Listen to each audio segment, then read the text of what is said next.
Hello everyone and welcome to a new YouTube tutorial.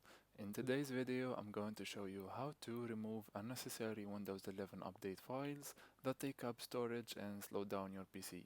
This is a quick and easy way to free up some space and improve performance. So let's get started.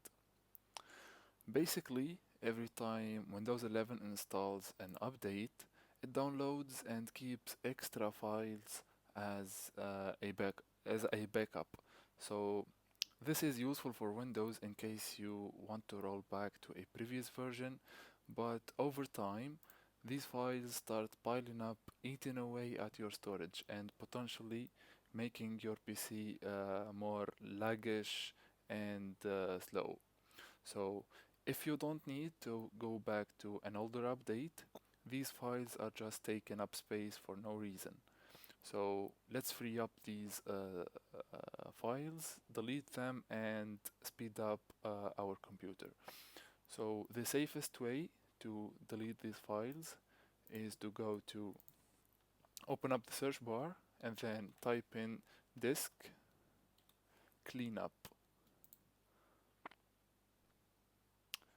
After after opening up disk cleanup, we just have to select the Windows Update Cleanup checkbox.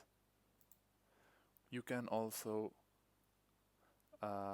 select the temporary files or recycle bin if you have some files there, and that's it. We simply have to go click on OK and delete files.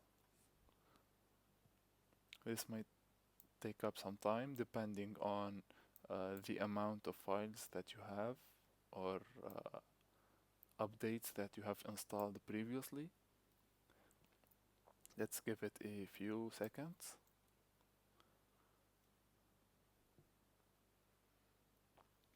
And that's it. You have just freed up some storage and possibly improved your PC's performance.